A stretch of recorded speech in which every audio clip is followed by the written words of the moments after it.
Okay. बिस्मिल्लाहिर्रहमानिर्रहीम। तो जो लास्ट वीडियो या सेशन के अंदर हमने क्या स्टडी कर लिया था? हमने बेसिक फिजियोलॉजी को डिस्कस किया था, stroke volume, cardiac output, pre load, after load, stroke work और जो कार्डिक आउटपुट की इक्वेशंस वगैरह को कवर किया था। अब हम स्टार्ट करने वाले हैं रेजिस्टेंस और प्रेशर फ्लो। लेकिन इससे पहले मैं आपको कुछ बेसिक कॉन्सेप्ट देता हूँ कार्डियोवास्कुलर सिस्टम के बारे में। क्लियर? तो आई नीड सम स्पेस। तो ओके। तो यहाँ पर स्पेस को यूटिलाइज कर लेते हैं। ओके। तो सबसे पहले बेसिक कॉन्सेप्ट ले लेते हैं कार्डियोवास्कुलर सिस्टम के बारे में। तो ये आपका पड़ा हुआ है हार्ट। ओके। ये आपका हार्ट है और ये हार्ट का राइट एट्रियम है, ये राइट वेंट्रिकल है, लेफ्ट एट्रियम है और लेफ्ट वेंट्रिकल होता है। ओके। अब जो लेफ्ट वेंट्रिकल का जो ब्लड होता है वो सपोज लेफ्ट वेंट्रिकल ने ब्लड पंप किया किसके अंदर? अयोर्टा के अंदर, आर्टरीज के अंदर। तो लेफ्ट वेंट्रिकल का ब्लड सारा गया कहाँ पर? आर्टरीज में गया। और आर्टरीज में कौन सा ब्लड होता है? ऑक्सीजनेटेड ब्लड देखने को मिलता है। ठीक हो गया? ओके। तो ये आपका क्या है? ये आपका अयोर्टा है। अयोर्टा आगे छोटी छोटी आर्टरीज में डिवाइड हो जाता है और फिर ये आर्टरीज कहाँ पे जाती है? टिश्यू के लेवल पे पहुंचती है। लेकिन आर्टरी से पहले क्या होती है? आर्टरियोल्स होती है और आर्टरियोल से क्या बन जाती है? कैपिलरीज बन जाती होती है। ठीक हो गया? तो ये हम बना लेते हैं। ये आपका क्या आ जाएगा? हम बड़ा अजीब से डायग्राम बनाई है। तो ये आपकी आर्टरियोल्स और कैपिलरीज हो जाती है। ओके। फिर इसके बाद क्या कंटिन्यू होता है? वेन्यूल्स, और वेन्यूल्स मिलके क्या बनाती है? वेन्स, और वेन्स जाके खत्म होती है राइट एट्रियम के अंदर। तो ये बेसिक स्केच है। सपोज लेफ्ट वेंट्रिकल ने क्या किया? कॉन्ट्रैक्ट किया। लेफ्ट वेंट्रिकल का सारा ब्लड अयोर्टा में आया, अयोर्टा से आर्टरीज में आया, आर्टरीज से होता हुआ आर्टरियोल पे आया। ओके। आर्टरियोल्स का ब्लड गया कैपिलरीज के अंदर, कैपिलरीज से फिर वेन्यूल्स में आया, वेन्यूल से आपका वेन्स में आया, वेन्स आपकी सुपीरियर वेना कैवा और इंफीरियर वेना कैवा, इसके जरिए राइट एट्रियम के अंदर ब्लड सारा चला गया। तो ये आपकी बेसिक फिजियोलॉजी होती है इसकी, सीवीएस की। ओके। तो हार्ट के बारे में हमने सारा डिस्कस कर लिया था। अब हम इंडिविजुअली वेसल्स के बारे में डिस्कस करते हैं। आर्टरीज के बारे में क्या खास बात है, आर्ट्रियोल के बारे में क्या खास बात है, कैपिलरीज के बारे में क्या खास बात है और वेन्स के बारे में क्या खास बात है। ओके। सबसे पहले स्टार्ट करते हैं आर्टरीज के बारे में। जो आर्टरीज होती है, आर्टरीज की जो दीवारें होती है वो सबसे ज्यादा मोटी होती है। ओके। जो आर्टरीज होती है ये थिक वाल होती है। ओके। आर्टरीज क्या होती है? थिक वाल होती है। पहला कीवर्ड ये रट्टा मारना है। दूसरा ये कीवर्ड है कि जो आर्टरीज होती है इसमें इलास्टिक टिश्यू ज्यादा होता है। जब इलास्टिक टिश्यू ज्यादा होता है तो इनकी जो इलास्टेंस होती है वो भी ज्यादा होती है। अब इलास्टेंस क्या होती है? इलास्टेंस का मतलब ये होता है कि ये वो प्रॉपर्टी है जिसकी वजह से अगर हम किसी चीज को डिस्टेंड करते हैं वो वापस अपनी जगह पे चली जाती है। ओके। तो जो इलास्टेंस होती है वो ये क्या होती है? सिंपल कहूँ, रिकॉइल बैक, अपनी वापस पोजीशन पे चला जाना और अपने आप को डिफॉर्म ना होने देना, वापस अपनी पोजीशन पे चला जाना। ये आपको किस में देखने को मिलता होता है? ये आपको आर्टरीज में देखने को मिलता होता है। क्लियर? तो जो आर्टरीज होती है इसमें थिक वाल होती है। ओके। इलास्टेंस आपको ज्यादा देखने को मिलती होती है। इसके बाद हम आ जाते हैं आर्टरियोल के अंदर। जो आपकी आर्टरियोल होती है इसमें क्या खास बात देखने को मिलती है? जो आर्टरियोल होती है, रट्टा मार लेना, जो आर्टरियोल होती है इसमें सबसे ज्यादा रेजिस्टेंस होती है। पूरे जो सीवीएस की जो हाईएस्ट रेजिस्टेंस होती है वो किस में होती है? ओके। वो आपकी होती है आर्टरियोल के अंदर। यानी आर्टरियोल के अंदर क्या होता है? स्मूथ मसल का कंटेंट गिवन डायमीटर के अंदर ज्यादा होता है। दैट इज वाई जो मैक्सिमम रेजिस्टेंस होती है वो आपको आर्टरियोल में देखने को मिलती होती है। ठीक हो गया? ओके। आर्टरियोल्स में देखने को मिलती होती है। और यहाँ पे आर्टरियोल में दो तरह के रिसेप्टर पड़े होते हैं, अल्फा 1 और बीटा 2। जो अल्फा 1 रिसेप्टर होते हैं अगर ये स्टिमुलेट होते हैं तो ये क्या करवाते हैं? वेजो कंस्ट्रक्शन कराते हैं। क्या करवाते हैं? वेजो कंस्ट्रक्शन कराते हैं। और जब वेजो कंस्ट्रक्शन होती है तो जो टोटल पेरिफेरल रेजिस्टेंस है, अगर मैं पूरी सर्कुलेटरी सिस्टम की रेजिस्टेंस को ले लेता हूँ तो उसको बोलते हैं टोटल पेरिफेरल रेजिस्टेंस। यानी जब अल्फा रिसेप्टर स्टिमुलेट होती है तो वेजो कंस्ट्रक्शन होती है, और जब वेजो कंस्ट्रक्शन होती है तो उसकी वजह से क्या होता है? वेजो कंस्ट्रक्शन की वजह से आपका टोटल पेरिफेरल रेजिस्टेंस बढ़ जाता है और ये वेजो कंस्ट्रक्शन आपके अल्फा रिसेप्टर की वजह से होती है। लेकिन जो बीटा रिसेप्टर होते हैं वो क्या करवाते हैं? वेजो डायलेशन करवाते हैं। अब जो वेजो डायलेशन कराते हैं, वेजो डायलेशन की वजह से टोटल पेरिफेरल रेजिस्टेंस कम हो जाती है। क्लियर? उम्मीद है कि बेसिक डायग्राम आपको समझ आ रही होगी। तो जो आर्टरियोल होती है, ये सबसे ज़्यादा रेजिस्टेंस को कंट्रीब्यूट करती होती है और यहीं पे आपकी वेज़ो कंस्ट्रक्शन या वेज़ो डायलेशन होती है। अगर वेज़ो कंस्ट्रक्शन होगी, टोटल पेरिफेरल रेजिस्टेंस ज़्यादा होगी। जब टोटल पेरिफेरल रेजिस्टेंस ज़्यादा होगी, तो ब्लड प्रेशर ज़्यादा होगा। जब ब्लड प्रेशर ज़्यादा होगा, तो आपका जो अयोर्टा के अंदर जो आफ्टर लोड है, वो भी क्या हो जाएगा? ज़्यादा हो जाएगा। जब आफ्टर लोड ज़्यादा हो जाएगा, तो लेफ्ट वेंट्रिकल के अंदर जो सिस्टोलिक वॉल्यूम है, सिस्टोलिक वॉल्यूम नहीं होता, स्ट्रोक वॉल्यूम होता है, वो कम हो जाएगा। क्लियर? उम्मीद है कि समझ आ गया होगा। इसके बाद कैपिलरीज़ पे चलते हैं। जो कैपिलरीज़ होती है, इनके पास सिर्फ़ एक ही लेयर होती है, जो जिसको हम एंडोथेलियल सेल्स कहते हैं। कैपिलरीज़ की खास बात क्या है? कैपिलरी की खास बात ये है कि ये न्यूट्रिएंट को एक्सचेंज करती है टिश्यूज़ के साथ। यानी ये न्यूट्रिएंट को यानी टिश्यूज़ को ऑक्सीजन देती है और टिश्यू से CO2 को कैरी करती होती है। क्लियर? ठीक हो गया? ओके। और यहीं पे आपको क्या देखने को मिलता है? एक्सचेंज देखने को मिलता है फ्लूइड का, और जो सारी फोर्सेस होती है, वो सारी कैपिलरीज़ के अलोंग काम करती है। ओके। लाइक एक चीज़ बता देता हूँ, जो हाइड्रोस्टैटिक फोर्स होती है कैपिलरीज़ के अंदर, यानी जो कैपिलरीज़ में जो हाइड्रोस्टैटिक प्रेशर होता है, वो फ्लूइड को बाहर निकालेगा। यानी जो हाइड्रोस्टैटिक प्रेशर होता है, वो क्या करेगा? फ्लूइड को या प्लाज्मा को या ब्लड को कैपिलरी से बाहर निकालेगा। लेकिन जो ऑनकोटिक प्रेशर होता है, वो क्या करेगा? वो पानी को या फ्लूइड को रिटेन करेगा। यानी जो ऑनकोटिक प्रेशर होता है, वो क्या करता है? वो आगे फ्लूइड्स की एक्सचेंज को कम कर देता है। मतलब प्लाज्मा को लीक नहीं होने देता, और जो हाइड्रोस्टैटिक प्रेशर है, वो क्या करता होता है?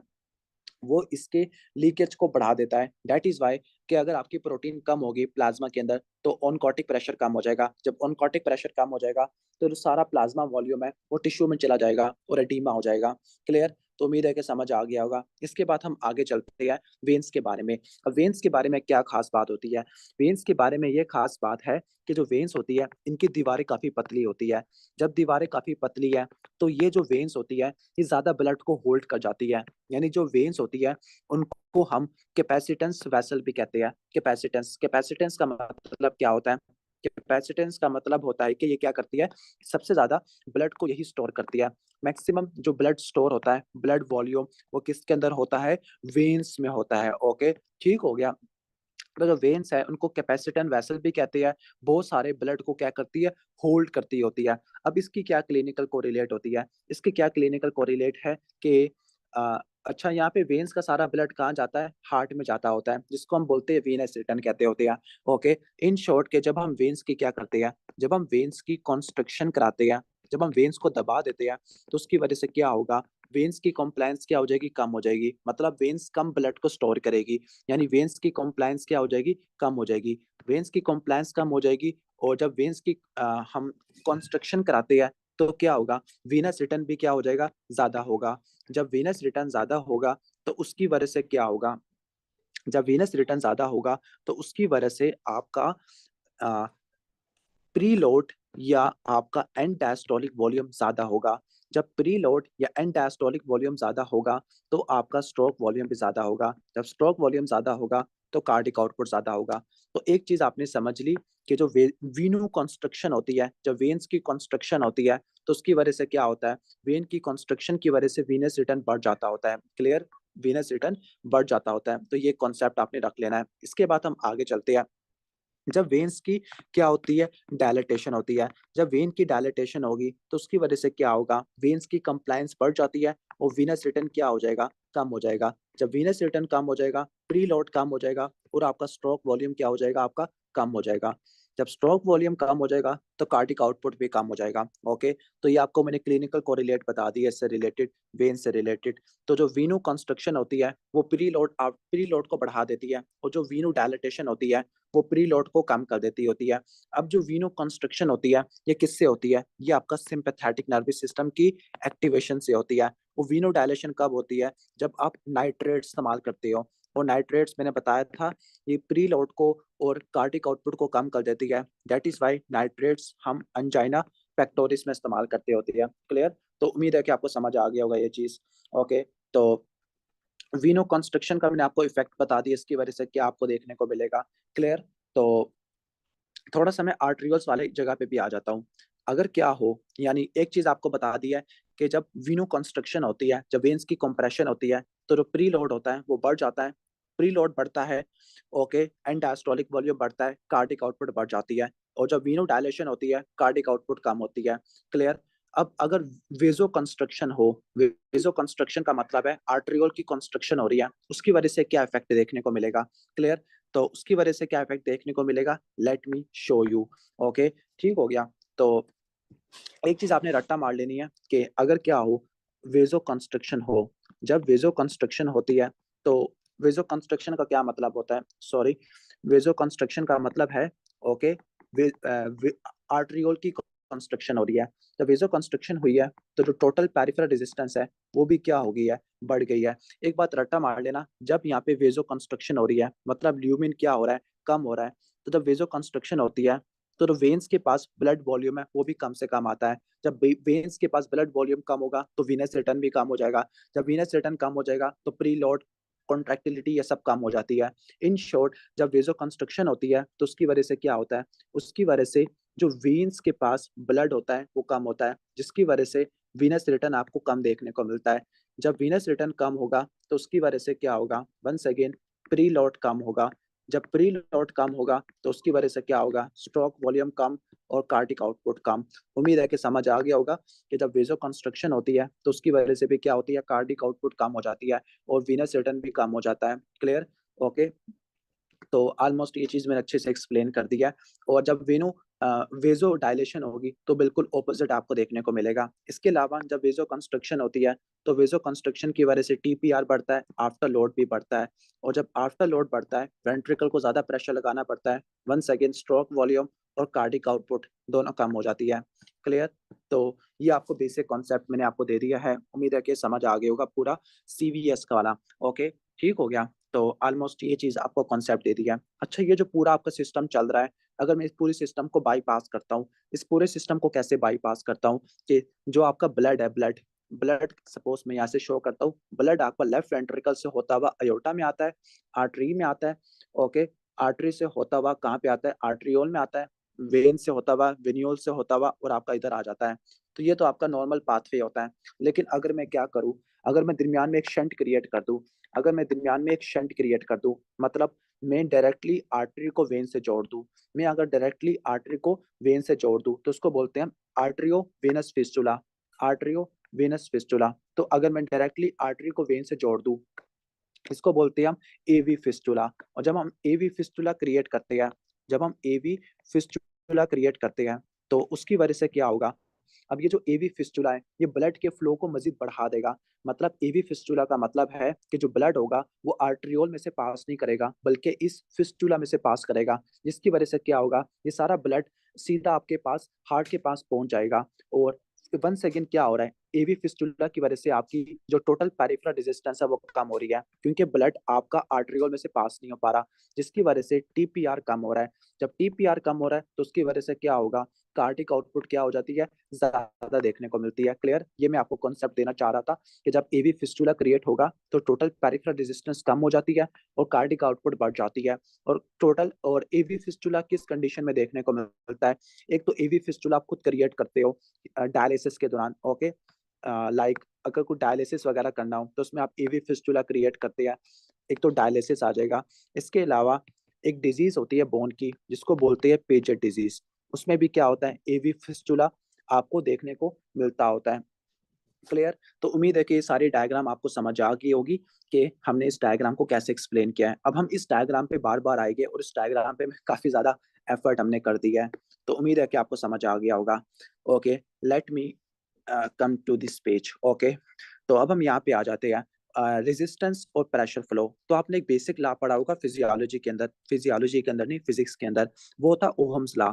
ओहम्स लॉ ये कहता था कि V is equal to I R. Okay, यानी जो आपका पोटेंशियल डिफरेंस होता है वो करंट और रेजिस्टेंस के मल्टीप्लाई होता है। लेकिन ये तो हम फिजियोलॉजी पढ़ रहे हैं सीवीएस की, तो यहाँ पे कुछ चीजें डिफरेंट हो जाएगी। अब यहाँ पर जो V है पोटेंशियल डिफरेंस होता है, वो क्या होता है, डेल पी आ जाएगा, डेल पी यानी प्रेशर डिफरेंस के। जो आई है वो करंट है, लेकिन यहाँ पे ब्लड फ्लो हो जाएगा। और जो आर है ये टोटल पेरिफेरल रेजिस्टेंस होती है, क्लियर, ठीक हो गया। बस यहाँ पे एक बेसिक कॉन्सेप्ट देना चाह रहा हूँ कि जो ब्लड फ्लो होता है, ओके, वो डेल पी और टीपीआर के बराबर होता है। और सिंपल ये कहूँ कि जो ब्लड फ्लो होता है, ओके, वो इनवर्सली प्रोपोर्शनल होता है रेजिस्टेंस के। ओके, ठीक हो गया। Okay, blood flow inversely proportional होता है रेजिस्टेंस के। मतलब इसका क्या हुआ, इसका मतलब ये हुआ कि जितनी रेजिस्टेंस ज्यादा होगी उतना ब्लड फ्लो क्या हो जाएगा, कम हो जाएगा। और जो आपका ब्लड फ्लो होता है, अब इसका एक और फार्मूला होता है। जो ब्लड फ्लो होता है, ओके, वो डायरेक्टली प्रोपोर्शनल होता है वेलोसिटी के एंड क्रॉस सेक्शनल एरिया के। तो ये एक और फार्मूला आ गया। Okay, clear. तो दो फार्मूला आपने रट्टा मारने हैं। एक तो ये फार्मूला है कि जो ब्लड फ्लो होता है वो इनवर्सली प्रोपोर्शनल होता है रेजिस्टेंस के, और दूसरा फार्मूला है जो ब्लड फ्लो होता है वो डायरेक्टली प्रोपोर्शनल होता है स्पीड के, यानी वेलोसिटी के और क्रॉस सेक्शनल एरिया के। अब एरिया के अंदर क्या आता है, रेडियस आता है। तो मैं इसको समराइज करने वाला हूँ उसको, अब इसको ध्यान से समझना कि जो आपका ब्लड फ्लो है, जिसको मैं क्यू से शो कर रहा हूँ, जो आपका ब्लड फ्लो है, ओके, क्लियर, ये आपका डायरेक्टली प्रोपोर्शनल होता है रेडियस के। ओके, अब ये डायरेक्टली प्रोपोर्शनल होता है रेडियस के, और जो रेजिस्टेंस होती है वो इनवर्सली प्रोपोर्शनल होती है रेडियस के। ओके, ठीक हो गया। अब ये कितना ज्यादा मतलब इस फार्मूले को अगर मैं रिफाइन करूं, तो इस फार्मूले को मैं फाइनल रिफाइन करता हूँ, जो ब्लड फ्लो होता है वो रेडियस के पावर 4 इसके इक्वलेंट होता है। मतलब अगर मैं जो रेडियस है इसकी पावर 4 लेता हूँ, ओके, तो ये ब्लड फ्लो इसके डायरेक्टली प्रोपोर्शनल होता है। और यहाँ पे अभी मैं पावरफुल ले लेता हूँ। ओके, ठीक हो गया। तो इसको समराइज करते हैं। जो ब्लड फ्लो होता है गिवन वेसल के अंदर वो डायरेक्टली प्रोपोर्शनल होता है फोर्थ पावर ऑफ रेडियस के, और जो रेजिस्टेंस होती है वो इनवर्सली प्रोपोर्शनल होती है फोर्थ पावर ऑफ रेडियस के। इसका क्या मतलब हुआ, इसका मतलब ये हुआ कि सपोज अगर आपका ब्लड फ्लो, अगर आपका रेडियस रेडियस क्या हो जाता है, जो फाइनल रेडियस है अगर वो डबल होता है, तो जो ब्लड फ्लो होगा वो क्या हो जाएगा, ब्लड फ्लो क्या हो जाएगा, इसकी पावर 4 हो जाएगी। और इसकी पावर 4 हो जाएगी, इसका मतलब है ब्लड फ्लो क्या हो जाएगा, 16 गुना बढ़ेगा। यानी अगर रेडियस डबल होता है तो जो ब्लड फ्लो है वो 16 टाइम इंक्रीज हो जाएगा। और इसको मैं बिल्कुल उलट कर लूं कि अगर रेजिस्टेंस डबल होती है, तो सॉरी, अगर रेडियस डबल होता है तो जो रेजिस्टेंस होती है वो क्या हो जाती है, 16 गुना कम हो जाती है। क्लियर। तो ये बेसिक कॉन्सेप्ट आपने समझ लिया, इसकी बेसिक फिजियोलॉजी के। ओके, तो इस लॉ को क्या बोलते हैं, इस लॉ को बोलते हैं पुजेल्स लॉ। पुजेल्स लॉ बड़ा मुश्किल नाम है लिखने के लिए। ओके, बस इसको पुजेल्स लॉ कहते होते हैं। और यहाँ पे पूरा उसका फार्मूला बताया हुआ है। तो जो ब्लड फ्लो होता है वो डायरेक्टली प्रोपोर्शनल होता है रेडियस की पावर 4 के, और जो रेजिस्टेंस होती है वो क्या होती है, रेडियस के इनवर्सली प्रोपोर्शनल होती है। फिर इसके बाद यहाँ पे आ जाते हैं, अब हम रिवाइज करने का टाइम आ गया है। जो कैपिलरीज होती है इनका सबसे ज्यादा क्रॉस सेक्शनल एरिया होता है, क्योंकि कैपिलरीज हमारी बॉडी में बहुत सारी होती है, बिलियंस ट्रिलियंस होती है। इन सबको मिला दूं तो जो मैक्सिमम क्रॉस सेक्शनल एरिया होता है वो कैपिलरीज का होता है। और इसकी वजह से जो कैपिलरीज होती है, ओके, ये न्यूट्रिएंट एक्सचेंज के अंदर पार्टिसिपेट करती है, क्योंकि इनका मैक्सिमम क्रॉस सेक्शनल एरिया या सरफेस एरिया होता है। और इनकी जो वेलोसिटी होती है लो लोवेस्ट वेलोसिटी होती है। क्लियर, ठीक हो गया। और एक बात रट्टा मार लेना, जो ब्लड होता है वो एक जगह से दूसरी जगह पे फ्लो करता है प्रेशर ग्रेडियंट के। ओके, ठीक हो गया। जो प्रेशर ग्रेडियंट होता है उसकी वजह से ब्लड हाई प्रेशर से लो प्रेशर में मूव करता होता है, और अगर ये ग्रेडियंट ना हो तो ब्लड ही मूव नहीं करेगा। सबसे ज्यादा जो टीपीआर होता है वो आर्टरी और कंट्रीब्यूट करते होते हैं। ओके, और जो वेन्स होती है उनके बारे में क्या खास बात है कि ये कैपेसिटेंस वेसल्स होती है। वेन्स क्या होती है, ये कैपेसिटेंस वेसल्स होती है। कैपेसिटेंस वेसल्स का मतलब होता है कि सबसे ज्यादा इनके पास कंप्लायंस होती है, और ये ब्लड वॉल्यूम को स्टोर करती है। इसके बाद लास्ट चीज है, अब ब्लड के अंदर क्या है, ब्लड के अंदर क्या होते हैं, आरबीसीज होती है। आरबीसीज के जो वॉल्यूम होता है उसको हिमेटोक्रिट कहते हैं, और जो आपकी विस्कोसिटी है वो डायरेक्टली प्रोपोर्शनल होती है हिमेटोक्रिट के। ओके, क्लियर, ठीक हो गया। और जो आपकी विस्कोसिटी है ब्लड की, वो किसके डायरेक्टली प्रोपोर्शनल है, वो आपके हिमेटोक्रिट के प्रोपोर्शनल है। हिमेटोक्रिट को आप आरबीसी समझ लो, ठीक है, आरबीसी वॉल्यूम या आरबीसी मास समझ लो। दैट मींस के अगर आरबीसी कम हो गई, इस कंडीशन को बोलते हैं अनीमिया, तो ब्लड की विस्कोसिटी कम हो जाएगी। और रट्टा मार लेना, जब ब्लड की विस्कोसिटी कम हो जाएगी, ओके, तो ब्लड की विस्कोसिटी कम होगी तो क्या होगी, रेजिस्टेंस कम हो जाएगी और फ्लो बढ़ जाएगा। ठीक हो गया। ओके, जब फ्लो बढ़ जाएगा तो उसकी वजह से वीनस रिटर्न ज्यादा होगा। जब वीनस रिटर्न ज्यादा होगा, ओके, प्री लोड आपको ज्यादा देखने को मिलेगा। प्री लोड ज्यादा देखने को मिलेगा, कार्डिक आउटपुट आपको ज्यादा देखने को मिलती है। क्लियर। इसके बाद विस्कोसिटी कब बढ़ती होती है, जब या तो प्रोटीन कंटेंट बढ़ गया या आरबीसी कंटेंट बढ़ गया। लाइक प्रोटीन कब बढ़ती है, मल्टीपल माइलोमा में। मल्टीपल माइलोमा में क्या होती है, लाइट चेन इम्यूनोग्लोबुलिन, इसका ट्यूमर होता है, और दूसरा आरबीसी बढ़ गया तो इस केस में विस्कोसिटी बढ़ जाती होती है। बाकी यहाँ पर जो ब्लड फ्लो है, ब्लड फ्लो का फार्मूला बताया हुआ है कि जो ब्लड फ्लो होता है वो वेलोसिटी और क्रॉस सेक्शनल एरिया पे डिपेंड करता है। बाकी जो रेजिस्टेंस होती है वो रेडियस की पावर 4 इससे इन्वर्सली प्रोपोर्शनल होती है। इसके बाद दो बेसिक फार्मूला बताए हुए हैं हमारे फिजिक्स के टोटल रेजिस्टेंस अगर सीरीज सर्किट बनाना हो तो सीरीज सर्किट में रेजिस्टेंस आपकी सम होना शुरू हो जाती है। और जब रेजिस्टेंस सम होना शुरू हो जाती है, इसका मतलब है आप मजीद रेजिस्टेंस ऐड करोगे तो ओवरऑल रेजिस्टेंस बढ़ जाती है। और पैरेलल सर्किट में जो रेजिस्टेंस होती है वो क्या होती है, आपको कम देखने को मिलती है। मतलब पैरेलल सर्किट में क्या होता है, आप मजीद अगर आप चैनल को ऐड करोगे तो उसकी वजह से टोटल रेजिस्टेंस कम हो जाती है। यानी पैरेलल में जो नेट रेजिस्टेंस होती है, ओके, वो बढ़ती रहती है। और सीरीज वाले में जो नेट रेजिस्टेंस है वो बढ़ती रहती है, और पैरेलल वाले में जो नेट रेजिस्टेंस है वो कम होती रहती है। क्लियर? तो ये बात आपने रट्टा मार लेना है। अब सीरीज सर्किट की क्या एग्जांपल होती है? सीरीज सर्किट की ये एग्जांपल होती है लाइक आर्टरी, आर्टरी से निकली, ओके, आर्ट्रियोल, आर्ट्रियोल से निकले कैपिलरीज, ये सारी सीरीज में लगी हुई है। ओके, ठीक हो गया। ओके, और क्या पैरेलल सर्किट की क्या एग्जांपल होती है? एक टारगेट ऑर्गन है, उसमें जो आर्टरीज होती है उसकी जो ब्रांचेस होती है वो पैरेलल सर्किट को फॉलो करती है। क्लियर? ऑलमोस्ट ये आ जाएगा आपका। इसके बाद हम आगे चलते हैं।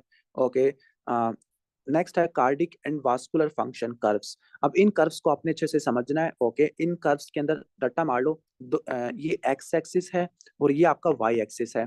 अब जो आपका एक्स एक्सिस है उसमें राइट एट्रियल प्रेशर, या उसको हम बोलते हैं and diastolic volume. Clear? And diastolic volume बोलते हैं। जबकि वाई एक्सिस पे क्या है, कार्डिक आउटपुट और वीनस रिटर्न कर्व होती है। क्लियर? यानी वाई एक्सिस पे कार्डिक आउटपुट और वीनस रिटर्न है। जो कार्डिक आउटपुट होता है वो शो किया हुआ है इस वाली से, लाइक रेड वाली कर्व से, और जो वीनस रिटर्न होती है या वास्कुलर फंक्शन कर्व है वो शो की हुई है आपकी ब्लू वाले से। ओके, अब इन दोनों कर्व्स को आपने समझना है। ओके, इसको हम अलग किसी सफ़े पे बना सकते हैं। Let me show. ओके, क्योंकि इनको अच्छे से समझना भी है। ओके, बल्कि हम उसी डायग्राम पे काम कर लेते हैं। आई थिंक यहीं से हम समझने की कोशिश करते हैं। ओके, तो जो कार्डिक फंक्शन कर्व है, कार्डिक और वास्कुलर फंक्शन कर्व है, इसके अंदर आप रिलेशनशिप पढ़ते हैं प्री लोड के दरमियान में और कार्डिक आउटपुट के दरमियान में, और प्री लोड यानी राइट एट्रियम प्रेशर के वीनस रिटर्न के में। अब इनकी पहले आप बेसिक इसको समझ लेते हैं। ओके, अब बेसिक आप कॉन्सेप्ट को समझ लो कि जो आपका हार्ट होता है, ओके, ये जो आपका हार्ट है, लाइक ये आपका पूरा का पूरा हार्ट है। ओके, अब हार्ट ने क्या करना है, कॉन्ट्रैक्ट करना है। कॉन्ट्रैक्ट करने के बाद सारा ब्लड फ्लो आर्टरीज में डालना है, फिर आर्टरीज से होता हुआ वेन्स, और वेन्स से होता हुआ हार्ट के पास ब्लड फ्लो ज्यादा हो जाता है। क्लियर? ठीक हो गया। तो पहले तो ये बेसिक कॉन्सेप्ट को पढ़ लेना है। दूसरा बेसिक कॉन्सेप्ट ये है कि जो राइट एट्रियम होता है, राइट एट्रियम में आपकी बॉडी की वेन्स खत्म होती है। राइट एट्रियम के अंदर सुपीरियर वेना कैवा और इन्फीरियर वेना कैवा ड्रेन होती है, और इसके जो फीलिंग प्रेशर होता है उसको बोलते हैं राइट एट्रियल प्रेशर। ठीक हो गया। Okay, right atrial pressure. Okay, clear? तो एक बात आपने रट्टा मार लेनी है कि जो वेन्स होती है वो राइट एट्रियम में आके खत्म होती है, और वेन्स में क्या आ रहा है, ब्लड आ रहा है जो कि वापस हार्ट पे आ रहा है, तो उसको बोलते हैं हम वीनस रिटर्न। ठीक हो गया, इसको बोलते हैं हम वीनस रिटर्न। यानी जो राइट एट्रियम, ओके, यानी वीनस रिटर्न आ रहा है, और वीनस रिटर्न राइट एट्रियम के प्रेशर को कंट्रीब्यूट कर रहा है। लेकिन एक बात आप रट्टा मार लेना कि यहाँ पर जो पूरा का पूरा ब्लड आ रहा है यहाँ से यहाँ, ये ब्लड प्रेशर ग्रेडियंट के नतीजे में आ रहा है। ओके, ठीक हो गया, प्रेशर ग्रेडियंट के नतीजे में आ रहा है। प्रेशर ग्रेडियंट का मतलब ये है कि अगर ब्लड वेन से कहाँ पे जाना हो, राइट एट्रियम में जाना हो, वेन से अगर राइट एट्रियम में जाना हो तो वेन्स में प्रेशर ज्यादा होना चाहिए as compare to right atrium. जब भी राइट एट्रियम में ब्लड आएगा, और जो वेन्स में जो प्रेशर होता है वो प्रेशर, मिनिमम वो प्रेशर आपको चाहिए जो वीनस रिटर्न करवाए, मतलब वेन्स के ब्लड को राइट एट्रियम में शिफ्ट करे, उसको बोलती है मीन सिस्टेमिक फिलिंग प्रेशर। और ये कितना होता है, 7 मिलीमीटर ऑफ मरकरी होता है। और जो राइट एट्रियम का प्रेशर होता है वो 0 से लेकर 5 मिलीमीटर मरकरी होता है। अब यहाँ पे देखो, राइट एट्रियम का प्रेशर आपके मेन सिस्टेमिक फिलिंग प्रेशर यानी वेन्स के जो प्रेशर से कम है, जिसकी वजह से आपको फ्लो आपको देखने को मिलता है। यानी जब राइट एट्रियम का प्रेशर 0 होगा, आपका मैक्सिमम वीनस रिटर्न आएगा, और जैसे जैसे राइट एट्रियम का प्रेशर ज्यादा होता रहेगा, वीनस रिटर्न भी आपका कम होता रहेगा। क्लियर? ये आपने चीज रट्टा मार लेनी है। ओके, सपोज आपका वीनस रिटर्न आया, वीनस रिटर्न ज्यादा हुआ या वीनस रिटर्न आया ज्यादा हुआ, उसने राइट एट्रियम के प्रेशर को या एंड डायस्टोलिक वॉल्यूम को क्या किया, बढ़ा दिया। जब एंड डायस्टोलिक वॉल्यूम को बढ़ाया, राइट एट्रियम के प्रेशर या एंड डायस्टोलिक वॉल्यूम को बढ़ाया, तो उसकी वजह से क्या होती है, कॉन्ट्रैक्टिलिटी बढ़ जाती है, कार्डिक आउटपुट भी आपको ज्यादा देखने को मिलता है। ओके क्लियर, उम्मीद है कि आपको ये कर्व समझ आ गई होगी। अब मैं दोबारा यहाँ पे एक्सप्लेन करता हूँ। ओके, तो यहाँ पे देखो, यहाँ पर इस डायग्राम में, तो इस डायग्राम में आपको ये नजर आ रहा होगा राइट एट्रियम प्रेशर। जो राइट एट्रियम का प्रेशर होता है वो के क्या इंडिकेट करता है, filling pressure of right atrium, और इसको हम एंड डायस्टोलिक वॉल्यूम भी कह लेते हैं। वैसे एंड डायस्टोलिक वॉल्यूम कहना सही नहीं है, लेकिन फिर भी हम इसको एंड डायस्टोलिक वॉल्यूम ले लेते हैं। अब एंड डायस्टोलिक वॉल्यूम क्या बताया था कि डायस्टोलिक के बाद वेंट्रिकल कितना फिल हुआ, तो उसको एंड डायस्टोलिक वॉल्यूम कहते होते हैं। और इस डायग्राम में देखो कि जो आपकी कार्डिक आउटपुट है, ये पूरी कौन सी कर्व है, ये कार्डिक आउटपुट की कर्व है। अब देखो इनिशियली कार्डिक आउटपुट आपकी बढ़ रही है, लेकिन जैसे जैसे आप राइट एट्रियम के प्रेशर को बढ़ा रहे हैं, यानी जैसे जैसे आप एंड डायस्टोलिक वॉल्यूम को बढ़ा रहे हैं, तो कार्डिक आउटपुट बढ़ रही है। लेकिन एक स्टेज ऐसी आती है जिसमें आपकी कार्डिक आउटपुट नहीं बढ़ती। Okay, let me explain. Okay here, तो ये पूरी कर्व है, ये एक्स एक्सिस है और ये वाई एक्सिस है, और ये राइट एट्रियल प्रेशर या एंड डायस्टोलिक वॉल्यूम है। जैसे जैसे आप एंड डायस्टोलिक वॉल्यूम बढ़ा रहे हैं, फ्रैंक स्टार्लिंग लॉ के मुताबिक कार्डिक आउटपुट बढ़ रही है, लेकिन एक स्टेज ऐसी आती है कि कार्डिक आउटपुट नहीं बढ़ती, इसका थ्रेशोल्ड आ जाता है। ठीक हो गया, तो ये कार्डिक आउटपुट कर्व होती है। इसके बाद यहाँ पर राइट एट्रियम का प्रेशर जीरो है। जब राइट एट्रियम का प्रेशर जीरो होता है तो आपका वीनस रिटर्न मैक्सिमम होता है, क्योंकि राइट एट्रियम का प्रेशर जीरो है तो वेन ज्यादा अच्छे से ब्लड लेके आएगी, तो राइट एट्रियम का प्रेशर, वीनस रिटर्न यहाँ पे मैक्सिमम होता है। फिर जैसे जैसे राइट एट्रियम का प्रेशर बढ़ रहा है, तो आपका वीनस रिटर्न भी क्या आना शुरू हो जाता है, नीचे आना शुरू हो जाता है। क्लियर, और वीनस रिटर्न और कार्डिक आउटपुट वाली कर्व एक दूसरे से इंटरसेक्ट कर जाती है। इसका मतलब ये होता है कि हार्ट जितना ब्लड आर्टरीज में भेज रहा है, उतना ब्लड वापस आ रहा है वेन्स के थ्रू। क्लियर, तो उम्मीद है कि आपको ये दो बेसिक कॉन्सेप्ट समझ आ गए होंगे। अब हम यहाँ से पढ़ लेते हैं, अब हम कुछ वेरिएबल्स पढ़ लेते हैं। ओके, सबसे पहला आइनोट्रोपी। आइनोट्रोपी को मैंने एक्सप्लेन किया था। आइनोट्रोपी क्या होती है, फोर्स ऑफ कॉन्ट्रैक्शन होती है। आइनोट्रोपी क्या होती है, फोर्स ऑफ कॉन्ट्रैक्शन होती है, यानी कॉन्ट्रैक्टिलिटी होती है। जब आप कॉन्ट्रैक्टिलिटी को बढ़ाओगे तो आपका स्ट्रोक वॉल्यूम ज्यादा होगा। जब स्ट्रोक वॉल्यूम ज्यादा होगा तो कार्डिक आउटपुट ज्यादा हो जाती है। दैट मीन्स कि अगर आप पॉजिटिव आइनोट्रोपी करोगे, यानी अगर आप पॉजिटिव आइनोट्रोपी करोगे, तो आपकी ये जो कर्व है ये ऊपर शिफ्ट हो जाएगी। कौन सी कर्व, कार्डिक आउटपुट वाली कर्व।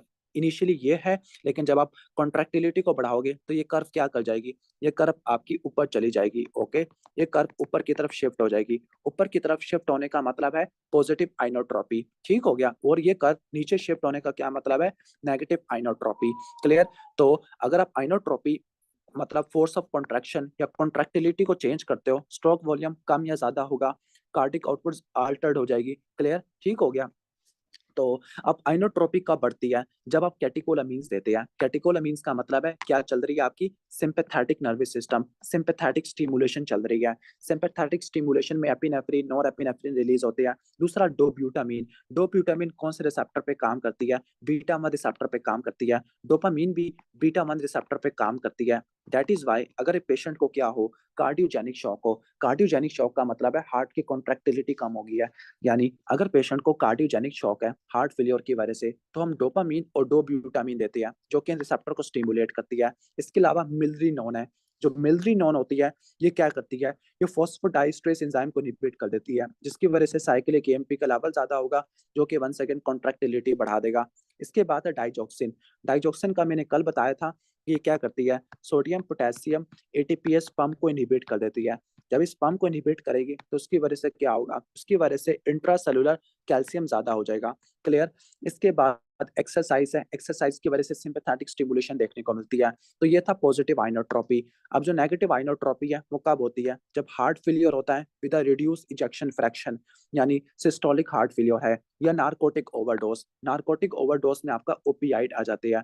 अब जो ओपीआइड होते हैं, क्लियर, ओपीआइड आपके क्या करते हैं, रिस्पायरेटरी और जो आपके ब्लड प्रेशर वाले जो सेंटर होते हैं, यानी इन शॉर्ट मेडुला को क्या कर देते हैं, डिप्रेस कर देते होते हैं। क्लियर, इसके अलावा अगर सिंपैथेटिक नर्वस सिस्टम को इनहिबिट कर दो, लाइक आप बीटा ब्लॉकर इस्तेमाल कर रहे हो, इस केस में कॉन्ट्रैक्टिलिटी क्या हो जाएगी, कम हो जाएगी। That is why beta blocker कहाँ पे इस्तेमाल होती है, कॉन्ट्रैक्टिलिटी को कम करने के लिए, यानी ये एंजाइना में इस्तेमाल होती है। Okay clear. इसके बाद हम आगे चलते हैं वीनस रिटर्न। अगर हम वीनस रिटर्न को अल्टर्ड करते हैं, ओके, और आपको मैंने कल बताया था कि वीनस रिटर्न को कैसे बढ़ा सकते हैं, ओके। अगर आप क्या करें, ब्लड वॉल्यूम को बढ़ा दे, ओके, या तो अगर आप ब्लड वॉल्यूम को बढ़ा दे, या फिर आप क्या कर दे, वेन्स की टोन को बढ़ा दे, यानी वेन्स को क्या करे, ओके, वेन्स की टोन को बढ़ा दे, तो इस केस में क्या होता है, वीनस रिटर्न बढ़ता है। वेन्स की टोन बढ़ाने का मतलब है वीनो कंस्ट्रक्शन कराना। क्लियर, ठीक हो गया।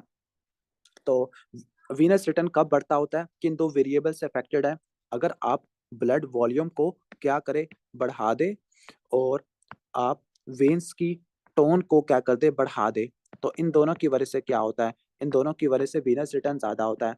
जब वीनस रिटर्न ज्यादा होगा, फाइनली आपकी कार्डिक आउटपुट भी ज्यादा देखने को मिलती होती है। क्लियर, ठीक हो गया। तो ये दो आपने बेसिक कॉन्सेप्ट रट्टा मार लेने हैं, ओके।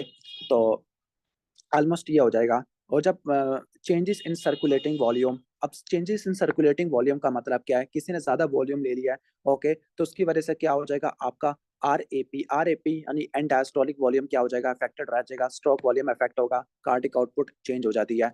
अब किन केस में वीनस रिटर्न बढ़ता है, सपोज एक पेशेंट ने क्या लिया, फ्लूइड किन्फ्यूजन लिया है, सेलाइन ज्यादा लिया है। नंबर 2, सिंपैथेटिक एक्टिविटी हुई है। सिंपैथेटिक एक्टिविटी से क्या होगा, ओके, वेन्स की क्या होगी, वेजो कंस्ट्रक्शन होगी, वेजो कंस्ट्रक्शन होगी, वेजो कंस्ट्रक्शन होगी। क्लियर, इसकी वजह से आपको देखने को मिलेगा। और तीसरा, आर्टरियोवीनस शंट। आर्टरियोवीनस शंट अभी मैंने एक्सप्लेन किया था, जब आप आर्टरियोवीनस शंट एवी शंट क्रिएट करते हैं या एवी फिस्टुला क्रिएट करते हैं, वो टीपीआर को कम कर देता है। टीपीआर को कम करता है तो वीनस रिटर्न बढ़ना शुरू हो जाता है। मतलब जो आर्टरियोल होते हैं ना, आपने उसको बाईपास कर दिया है, तो सारा ब्लड वेन्स में चला गया है और वीनस रिटर्न बढ़ गया है। अगर वीनस रिटर्न को कम करना है तो इसकी एग्जांपल है, अगर हैमरेज हो गया है या स्पाइनल एनेस्थीसिया। स्पाइनल एनेस्थीसिया का मतलब है कि आपके जो सिंपैथेटिक टोन होते हैं वो क्या हो गया है, वो कम हो गया है। सिंपैथेटिक टोन इनहिबिट हो गया तो उसकी वजह से क्या हो जाएगा, आपका वीनस रिटर्न कम हो जाएगा, कॉन्ट्रैक्टिलिटी कम हो जाएगी। इसके बाद टीपीआर है। टीपीआर का आपको ऑलरेडी बताया था कि जो टीपीआर होता है ना, ये आपके कार्डिक आउटपुट को भी कम कर देता होता है और वीनस रिटर्न दोनों को कम कर देता होता है। लाइक टीपीआर किससे बढ़ेगा, जब वेजो प्रेशर हो गए, सिंपैथेटिक स्टिमुलेशन होगी, और इनहिबिट कब होगा, एक्सरसाइज में। अब एक्सरसाइज में क्या होता है, अब जो मसल एक्सरसाइज कर रहे होते हैं, ओके, वो ज्यादा काम कर रहे होते हैं, तो उनमें लोकल वेजो डायलेटर मेटाबोलाइट्स प्रोड्यूस होते हैं। मतलब जो एक्सरसाइजिंग मसल होता है, उस मसल में क्या होते हैं, वेजो डायलेटर मेटाबोलाइट्स प्रोड्यूस होते हैं, like potassium, CO2, okay, protons वगैरह, एडिनोसिन हो जाएगा। ये क्या करते हैं, वेजो डायलेशन करते हैं, और वेजो डायलेशन की वजह से टीपीआर क्या हो जाता है, कम हो जाता है। जब टीपीआर कम होगा तो एक तो आपका आफ्टर लोड कम हो गया, ओके, आफ्टर लोड कम हो गया। जब आफ्टर लोड कम हो गया तो आपका स्ट्रोक वॉल्यूम बढ़ गया। जब स्ट्रोक वॉल्यूम बढ़ गया तो कार्डिक आउटपुट बढ़ गई। दूसरी तरफ से टीपीआर कम हुआ तो वीनस रिटर्न बढ़ गया। वीनस रिटर्न बढ़ गया तो एंड डायस्टोलिक वॉल्यूम बढ़ गया। जब एंड डायस्टोलिक वॉल्यूम बढ़ गया तो स्ट्रोक वॉल्यूम बढ़ गया, जिसकी वजह से कार्डिक आउटपुट भी बढ़ गई। उम्मीद है कि दो बेसिक मैकेनिज्म समझ आ गए होंगे इससे रिलेटेड। क्लियर, तो ये ऑलमोस्ट चेंज आ गया। बाकी यहाँ पर बताया है कि जो चेंजेस होती है वो सीरीज में आती है, रीइंफोर्सिंग भी हो सकती है या कंपनसेटरी भी हो सकती है। क्लियर, तो ये सारी कर्व्स मैंने एक्सप्लेन कर दिया है। ओके, उम्मीद है कि आपको समझ आ गया होगा। इसके बाद हम नेक्स्ट चलते हैं, नेक्स्ट इंपॉर्टेंट टॉपिक है वो है आपका कार्डिक साइकिल। ओके, तो कार्डिक साइकिल स्टार्ट करते हैं, and this topic is very very very very very important. Okay, ठीक हो गया। तो ये टॉपिक काफी ज्यादा इंपॉर्टेंट है, कार्डिक साइकिल वाला। Let's start the cardiac cycle.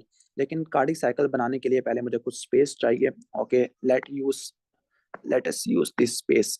तो एक बात रट्टा मारना, कार्डिक साइकिल एक वो चेंजेस होती है जो एक हार्ट बीट में देखने को मिलती है। तो कार्डिक साइकिल के दो फेज होते हैं। तो कार्डिक साइकिल क्या है, कार्डिक साइकिल वो तमाम मैकेनिज्म्स होते हैं जो कि एक हार्ट बीट में देखने को मिलते हैं। अब जो कार्डिक साइकिल होता है उसके दो फेज होते हैं, डायस्टली होता है और आपका आता है सिस्टली आ जाता है। सिस्टली होता है और डायस्टली होता है। जो डायस्टली होता है इसको बोलते हैं हम हार्ट का रिलैक्सेशन फेज। ओके, यानी डायस्टली में क्या होता है, हार्ट की रिलैक्सेशन होती है और हार्ट की फीलिंग होती है।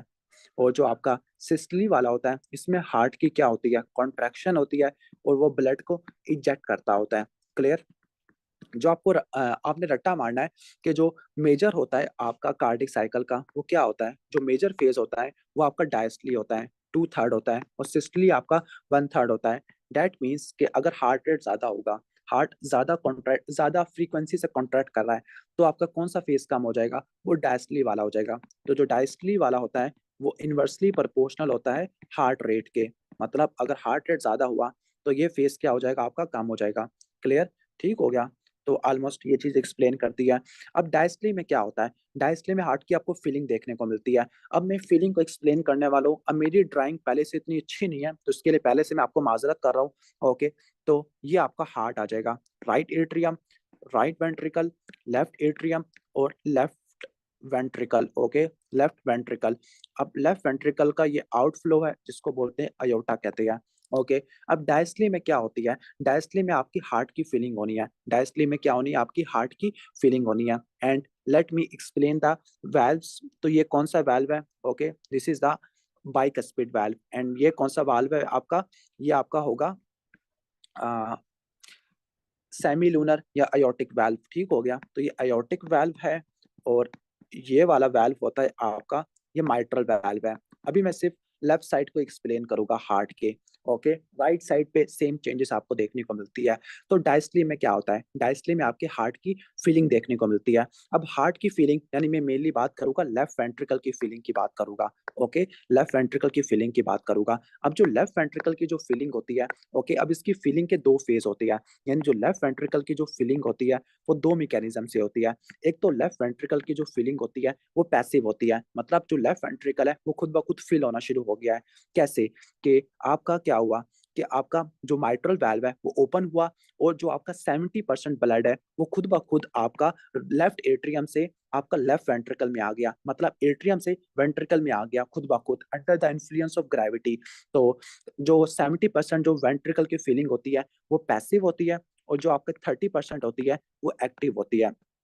यानी डायस्टली का बता रहा था कि डायस्टली में क्या होता है, वेंट्रिकल की फीलिंग होती है, कुछ फीलिंग, ज्यादातर जो फीलिंग होती है 70% फीलिंग वो पैसिव होती है और वो खुद ब खुद हो जाती है, under the influence of gravity होती है। और जो बाकी होती है वो एक्टिव फीलिंग होती है। जो पैसिव फीलिंग होती है इस फीलिंग को मैं बोलूंगा rapid ventricular feeling. Rapid ventricular feeling, इसको मैं क्या बोलूंगा, रैपिड वेंट्रिकुलर फीलिंग। मतलब जो पैसिव फीलिंग होती है वो रैपिड वेंट्रिकुलर फीलिंग की वजह से होती है। और जो एक्टिव फीलिंग होती है वो कैसे होती है, एक्टिव, एक्टिव का मतलब है कोई चीज कॉन्ट्रैक्ट करेगी। तो 70% तक वेंट्रिकल ऐसे ही फील हो जाता है, बाकी फिर लेफ्ट एट्रियम कॉन्ट्रैक्ट करेगा। यानी जो एक्टिव फीलिंग होती है वो एट्रियल सिस्टली की वजह से आपको देखने को मिलती है। ओके, क्लियर, उम्मीद है कि आपको समझ आ गया होगा ये चीज। फिर इसके बाद क्या होता है, ओके, अब वेंट्रिकल की फीलिंग होगी है, अब वेंट्रिकल ने क्या करना है, कॉन्ट्रैक्ट करना है। अब जो कॉन्ट्रैक्ट वाले फेज को क्या बोलते हैं, सिस्टली कहते हैं। अब सिस्टली के अंदर क्या होता है, वेंट्रिकल ने क्या करना है, कॉन्ट्रैक्ट करना है। अब वेंट्रिकल क्यों कॉन्ट्रैक्ट करता है, ताकि वो अपना सारा ब्लड किसके अंदर इंजेक्ट करे, अयोर्टा के अंदर इंजेक्ट करे। लेकिन इनिशियली क्या होता है, जब वेंट्रिकल कॉन्ट्रैक्ट कर रहा होता है, सपोज ये आपका लेफ्ट एट्रियम है, ये लेफ्ट वेंट्रिकल है और ये आपका क्या है, अयोर्टा होता है। तो इनिशियली जो आपका वाल्व होता है, ये वाला जो वाल्व होता है वो आपका अयोर्टिक वाल्व होता है और ये जो वाल्व होता है ये क्लोज होता है। तो इस वाल्व को खोलने के लिए रट्टा मार लेना कितना प्रेशर चाहिए, 80 मिलीमीटर ऑफ मरकरी। इसका मतलब क्या हुआ, लेफ्ट वेंट्रिकल को एटलीस्ट 80 मिलीमीटर ऑफ मरकरी का प्रेशर लगाना पड़ेगा इस दरवाजे को खोलने के लिए। ओके, जब 80 को क्रॉस कर जाएगा तो ये वाल्व खुलेगा और लेफ्ट वेंट्रिकल इजेक्ट करना शुरू कर देगा। इनिशियली जो इजेक्शन होती है वो रैपिड होती है, स्लो इजेक्शन देखने को मिलती है। उम्मीद है कि बेसिक कॉन्सेप्ट आपको समझ आ गया होगा। Let's go to the diagrams. Okay, तो अब हम इस डायग्राम पे चलते हैं, कार्डिक साइकिल वाली। अब जो कार्डिक साइकिल है वो थोड़ी सी कॉम्प्लेक्स है, मैं आपको ये वाली डायग्राम एक्सप्लेन करता हूँ, प्रेशर वॉल्यूम फ्लो कर्व वाली।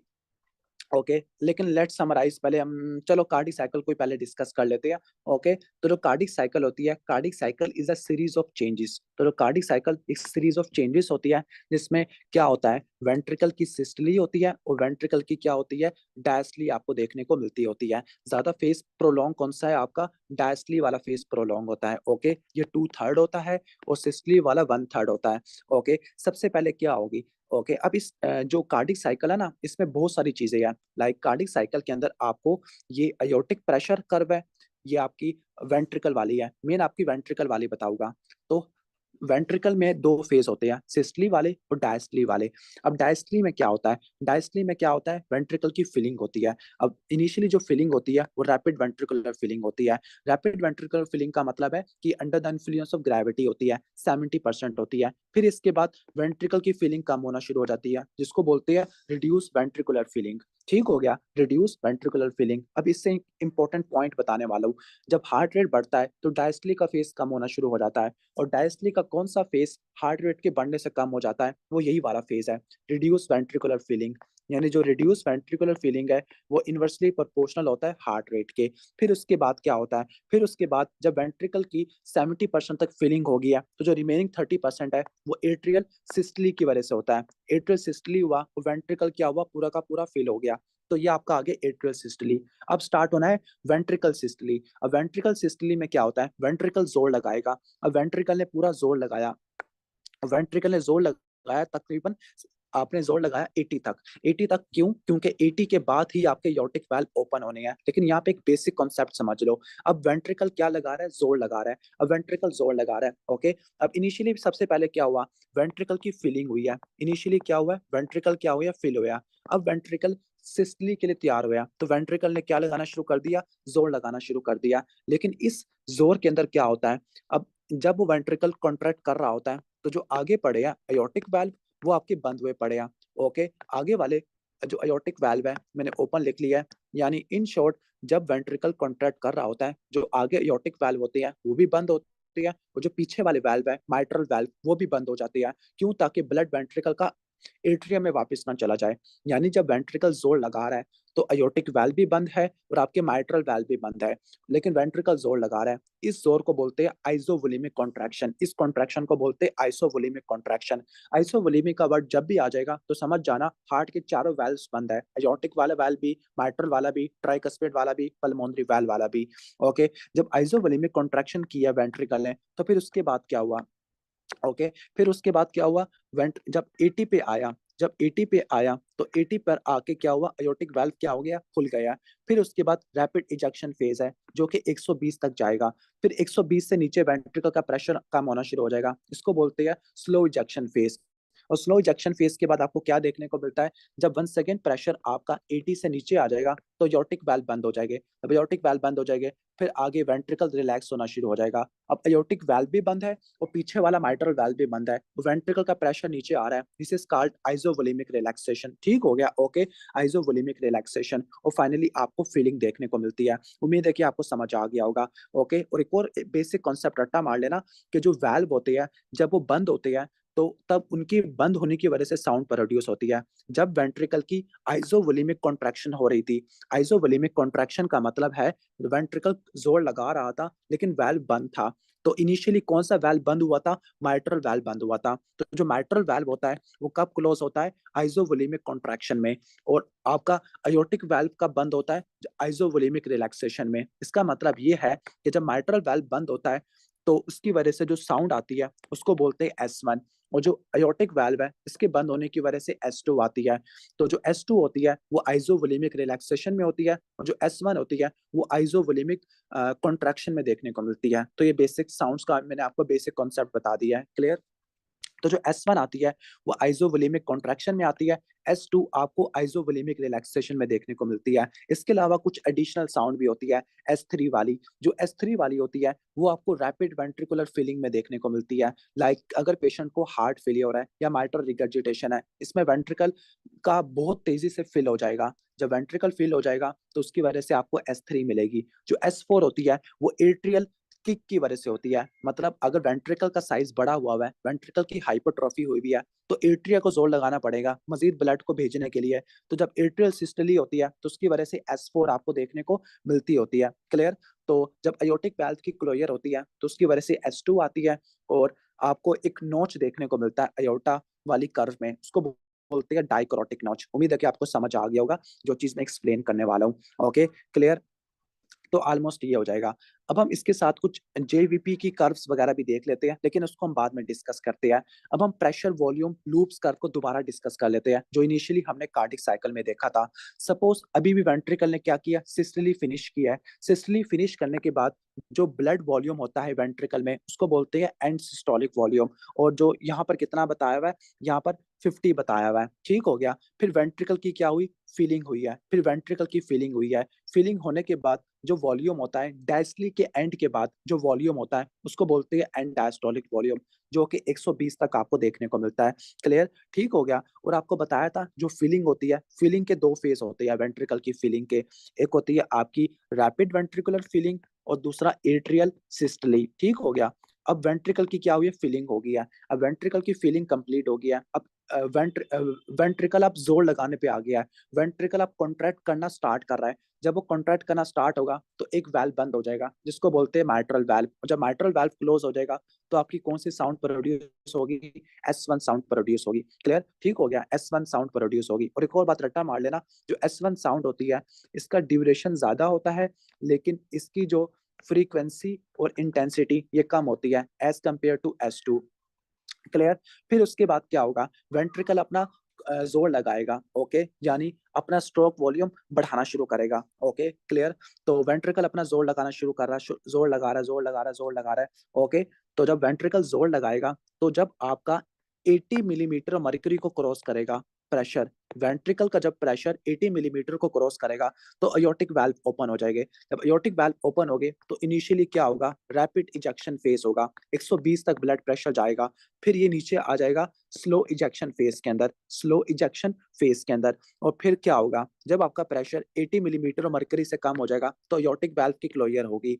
जब अयोर्टिक वाल्व की क्लोजर होती है, S2 आती है और डाइक्रोटिक नॉच देखने को मिलता है। और वापस आपको क्या देखने को मिलेगा, बेस लाइन पे पहुंच जाएगा। उम्मीद है कि आपको समझ आ गया होगा। Okay, clear? तो अब हम इसको यहाँ से डिस्कस कर लेते हैं। जो ब्लैक लूप है वो आपका नॉर्मल बताया हुआ है, नॉर्मल फिजियोलॉजी बताया हुआ है। फिर हम इसके वहाँ पे पढ़ लेंगे। तो यहाँ पे फेजेस बताए हुए हैं। जो फेज 1 है वो क्या इंडिकेट करता है, आइसोवोलेमिक कॉन्ट्रैक्शन को। आइसोवोलेमिक कॉन्ट्रैक्शन का मतलब है कि वेंट्रिकल कॉन्ट्रैक्ट कर रहा है, लेकिन अयोर्टिक वाल्व और आपके माइट्रल वाल्व क्या हुए हुए हैं, ओके, बंद हुए हुए हैं। खासतौर पर माइट्रल वाल्व बंद हो रहा है और अयोर्टिक वाल्व ओपन होने वाला है। जब माइट्रल वाल्व बंद होता है तो उसकी वजह से क्या होती है, S1 साउंड प्रोड्यूस होती है, जिसका ड्यूरेशन ज्यादा होता है और फ्रीक्वेंसी इंटेंसिटी कम होती है। और कहते हैं ये वही फेज है जिसमें सबसे ज्यादा ऑक्सीजन कंजप्शन देखने को मिलती है। फिर जो आपका 2 वाला फेज है, इसको बोलते हैं systolic ejection. Systolic ejection, okay, systolic ejection में क्या होगा, जब अयोर्टिक वाल्व ओपन हो गया तो सारा ब्लड अयोर्टा में जाना शुरू हो गया। 3 वाला क्या है, आइसोवोलेमिक रिलैक्सेशन। ओके, जिसमें आपके दोनों वाल्व क्लोज हुए पड़े हैं और वेंट्रिकल रिलैक्स हो रहा है। 4 आपका रैपिड वेंट्रिकुलर फीलिंग है। 5th वाला रिड्यूस फीलिंग है। और इसके अलावा एट्रियल सिस्टली भी आ जाता है। अब यहाँ पे बहुत सारे इसने वेरिएबल्स वगैरह लिखे हुए हैं। ओके, यहाँ पे इसने कर्व्स बनाई हुई है।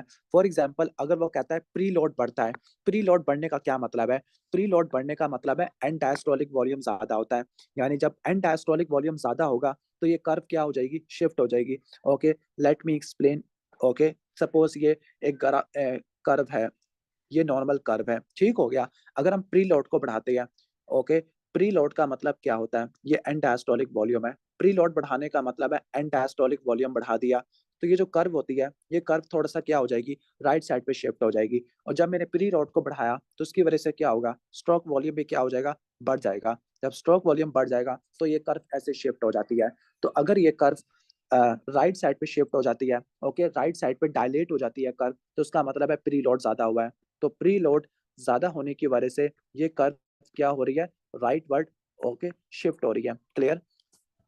तो इस डायग्राम में ये बता रहे हैं। इसके बाद कॉन्ट्रैक्टिलिटी का बता रहे हैं। ओके, अगर कॉन्ट्रैक्टिलिटी को बढ़ाओगे, कॉन्ट्रैक्टिलिटी को बढ़ा दोगे, लाइक मैं ग्रीन वाले से शो करता हूँ, तो ये कर्व बिल्कुल सही जा रही है, यूं जा रही है। लेकिन आप कॉन्ट्रैक्टिलिटी को बढ़ा दोगे तो ये कर्व पीक पे चली जाएगी। और ये कर्व कहाँ पे शिफ्ट हो जाएगी, लेफ्ट साइड पर। मतलब जब आप कॉन्ट्रैक्टिलिटी को बढ़ा रहे हो, जब आप कॉन्ट्रैक्टिलिटी को बढ़ा रहे हो तो वेंट्रिकल, ओके, यानी स्ट्रोक वॉल्यूम बढ़ रहा है। जब स्ट्रोक वॉल्यूम बढ़ रहा है यानी कॉन्ट्रैक्टिलिटी को बढ़ा रहे हो, इन शॉर्ट इजी कर रहा हूँ, तो जो आपका एंड सिस्टोलिक वॉल्यूम है वो क्या हो जाएगा, कम हो जाएगा। क्योंकि ज्यादा कॉन्ट्रैक्ट किया है तो जो सिस्टली के बाद जो वॉल्यूम रहता है वो कम हो जाएगा। दैट मीन्स कि अगर आप कॉन्ट्रैक्टिलिटी बढ़ाते हो इसका मतलब है ये कर्व कहाँ पे शिफ्ट हो रही है, ये कर्व आपकी लेफ्ट साइड पे शिफ्ट हो रही है, लेफ्ट साइड पे शिफ्ट हो रही है। और अगर मैं प्री लोड को बढ़ा रहा हूँ तो उसकी वजह से ये कर्व राइट साइड पे शिफ्ट हो रही है। अगर मैं आफ्टर लोड को बढ़ाता हूँ, अब आफ्टर लोड की वजह से क्या होता है, ओके, आफ्टर लोड की वजह से क्या होगा, आफ्टर लोड की वजह से जो स्ट्रोक वॉल्यूम होगा, ओके, यानी वेंट्रिकल ज्यादा जोर लगाएगा उसको निकालने के लिए, लेकिन आफ्टर लोड ज्यादा है तो वेंट्रिकल अपनी मैक्सिमम इंजेक्शन शो नहीं कर पाएगा। तो अगर ये कर्व क्या हो जाती है, ये कर्व श्रिंक हो जाती है, ओके, ये कर्व श्रिंक हो जाती है लेफ्ट साइड से, तो इसका मतलब है आफ्टर लोड ज्यादा हुआ है। यानी जब आफ्टर लोड ज्यादा होगा वेंट्रिकल अपनी पूरी इंजेक्शन नहीं कर पाएगा, ओके, यानी स्ट्रोक वॉल्यूम कम हो जाएगा। जब स्ट्रोक वॉल्यूम कम हो जाएगा तो एंड सिस्टोलिक वॉल्यूम ज्यादा हो जाएगा, मतलब सारा ब्लड इसने बाहर नहीं निकाला। क्लियर, ठीक हो गया। तो ये चीज आपको देखने को मिलती होती है। क्लियर। तो जब प्री लोड आपने बढ़ाया तो सिस्टोलिक वॉल्यूम बढ़ गया, सॉरी स्ट्रोक वॉल्यूम बढ़ गया। जब आपने आफ्टर लोड बढ़ाया एयोर्टिक प्रेशर ज्यादा, stroke volume come, and systolic volume ज्यादा। जब आपने कॉन्ट्रैक्टिलिटी बढ़ाई, सिस्टोलिक वॉल्यूम ज्यादा, सिस्टोलिक कह रहा हूँ, स्ट्रोक वॉल्यूम ज्यादा, इंजेक्शन फ्रैक्शन ज्यादा, और एंड सिस्टोलिक वॉल्यूम कम हो जाएगा। उम्मीद है कि ये समझ आ गया होगा। क्लियर। तो अगर आपको ये समझ आ गया तो इसका मतलब है हम ये शिफ्ट्स आसानी से पढ़ सकते हैं। पहले इन शिफ्ट्स को डिस्कस कर लेते हैं। ओके, सबसे पहला है वेल्वुलर डिजीज, वो है एयोर्टिक स्टीनोसिस। ठीक हो गया, पहला डिजीज आपका एयोर्टिक स्टीनोसिस है। अब एयोर्टिक स्टीनोसिस में क्या होता है, let me show the diagram. तो ये आपका लेफ्ट एट्रियम है, ये लेफ्ट वेंट्रिकल है, और ये आपका क्या जा रहा है, अयोर्टा जा रहा है। क्लियर, ये आपका अयोर्टा जा रहा है। अब अयोर्टिक स्टीनोसिस में क्या होता है, अयोर्टिक स्टीनोसिस के अंदर क्या होगा, जो आपका अयोर्टिक वाल्व है इसका ल्यूमेन नैरो हो जाएगा, अयोर्टिक वाल्व तंग हो जाएगा। जब अयोर्टिक वाल्व तंग हो जाएगा तो जो लेफ्ट वेंट्रिकल है, ओके, जो आपका लेफ्ट वेंट्रिकल होता है, ओके, क्लियर, वो आपका जोर लगाने की कोशिश करेगा, लेकिन अयोर्टा तो तंग हुआ पड़ा है, अयोर्टिक वाल्व तो तंग हुआ पड़ा है। उसकी वजह से क्या होगा, उसकी वजह से क्या होगा कि जो लेफ्ट वेंट्रिकल है वो पूरी तरीके से अपना ब्लड पूरा एम्प्टी नहीं कर पाएगा। ओके, ठीक हो गया। इन शॉर्ट कि जो आपकी जो कर्व है वो कहाँ पे शिफ्ट हो जाएगी, कर्व इनिशियली तो आपकी यूं जा रही है, ओके, बिल्कुल सही जा रही है, ओके, सही जा रही है, सही जा रही है, सही जा रही है, ये भी सही जा रहा है, लेकिन लेफ्ट वेंट्रिकल को ज्यादा जोर लगाना पड़ेगा अयोर्टिक वाल्व को ओपन करने में। ओके, तो ऊपर तक जाना पड़ेगा, ऊपर तक जाना पड़ेगा। इन शॉर्ट के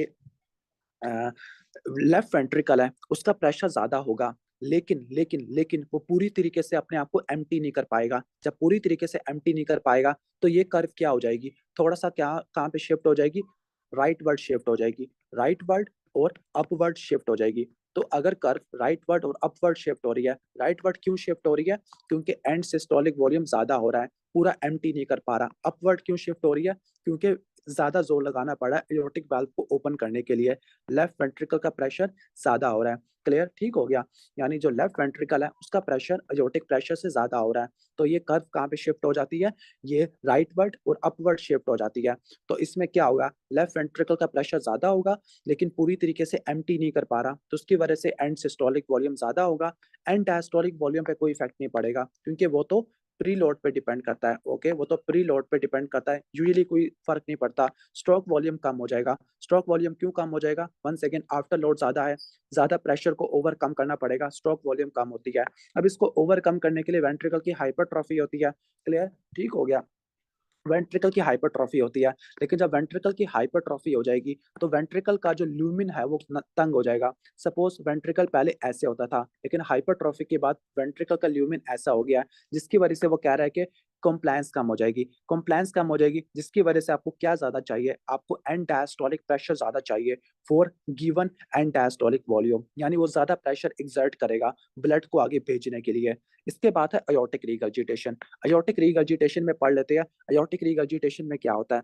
अयोर्टिक रीगर्जिटेशन में लेट मी टेल यू, इसमें तो ये यहाँ पे नहीं जा पा रहा, ओके, लेकिन अयोर्टिक रीगर्जिटेशन के अंदर क्या होता है, ब्लड सारा बैक फ्लो कर जाता है अयोर्टा वाला। तो अयोर्टा का जो ब्लड होता है वो कहाँ चला जाएगा आपका, ओके, लेफ्ट वेंट्रिकल में चला जाएगा। ओके, खास तौर पर कब चला जाएगा, इसमें एक मरमर आपको देखने को मिलता है अर्ली डायस्टली वाला। ठीक हो गया, तो आपको डायस्टली में क्या हो जाता है, अयोर्टा वाला सारा ब्लड लेफ्ट वेंट्रिकल में चला जाता है। ठीक हो गया, जब लेफ्ट वेंट्रिकल में चला जाएगा तो लेफ्ट वेंट्रिकल का जो वॉल्यूम है वो आपको ज्यादा देखने को मिलेगा। ओके, ठीक हो गया, डायस्टोलिक वॉल्यूम आपको ज्यादा देखने को मिलेगा। दैट इज वाई कि जो अयोर्टा है, इसका सारा ब्लड कहाँ चला गया? लेफ्ट वेंट्रिकल में चला गया। ओके, रिगर्जिटेशन की वजह से। रिगर्जिटेशन का मतलब है बैक फ्लो। तो रिगर्जिटेशन की वजह से अयोर्टा का ब्लड सारा लेफ्ट वेंट्रिकल में चला गया ड्यूरिंग डायस्टली, तो इसकी वजह से एंड डायस्टोलिक वॉल्यूम ज्यादा हो गया। अब एंड डायस्टोलिक वॉल्यूम ज्यादा हुआ, 1 सेकंड, ये कर्व थोड़ी सी ऊपर की तरफ शिफ्ट हो गई है। ओके, तो अयोर्टिक रिगर्जिटेशन में एंड डायस्टोलिक वॉल्यूम ज्यादा होता है, स्ट्रोक वॉल्यूम भी ज्यादा होगा क्योंकि प्रीलोड ज्यादा हो रहा है। और जो डाइक्रोटिक नॉच है वो लॉस हो जाती है, क्योंकि इस बार आपके अयोर्टिक वाल्व बंद नहीं हो पा रहे। जब अयोर्टिक वाल्व बंद नहीं हो पा रहे तो उसकी वजह से अयोर्टिक वाल्व की क्लोजर की वजह से दो चीजें आती थी, S2 आती थी और डाइक्रोटिक नॉच आती थी, दोनों नहीं आ पाएगी। इसके बाद माइट्रल स्टीनोसिस है। ओके, माइट्रल स्टीनोसिस में क्या होता है? 1 सेकेंड, ये आपका लेफ्ट एट्रियम, ये लेफ्ट वेंट्रिकल है। और माइट्रल स्टीनोसिस में क्या होगा? जो आपका माइट्रल वाल्व है वो तंग हो गया है। जब माइट्रल वाल्व तंग हो गया है तो उसकी वजह से क्या होगा?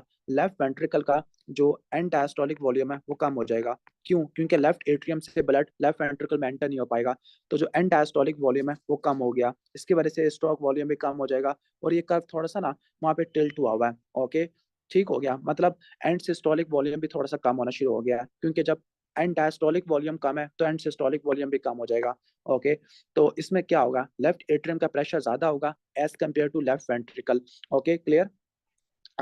मतलब लेफ्ट वेंट्रिकल में ब्लड ही नहीं हो पा रहा, एंड डायस्टोलिक वॉल्यूम कम हो जाएगा because of impaired ventricular filling, ventricle की फिलिंग नहीं हो पाएगी। जब फिलिंग नहीं हो पाएगी एंड सिस्टोलिक वॉल्यूम भी कम हो जाएगा, स्ट्रोक वॉल्यूम भी कम हो जाएगा। अच्छा, यहाँ पे एक चीज है, अयोर्टिक रिगर्जिटेशन में क्या होता है? लार्ज पल्स प्रेशर होता है। ओके, अब इसकी रीजन मैं बता देता हूँ। जो आपका अयोर्टिक रिगर्जिटेशन है उसमें क्या होता है? अयोर्टिक रिगर्जिटेशन में सारा ब्लड कहाँ पे चला जा रहा है?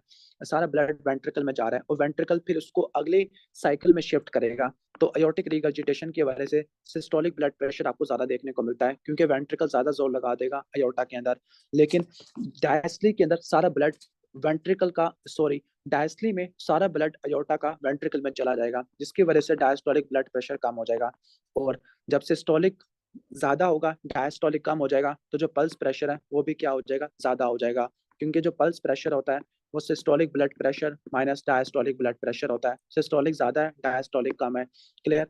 इसके बाद माइट्रल रिगर्जिटेशन है। माइट्रल रिगर्जिटेशन में क्या होता है? जो माइट्रल वाल्व का सारा ब्लड है वो लेफ्ट एट्रियम में वापस आना शुरू कर देता होता है। क्लियर? तो लेफ्ट वेंट्रिकल का ब्लड लेफ्ट एट्रियम में आ जाता है, तो उसकी वजह से क्या होगा?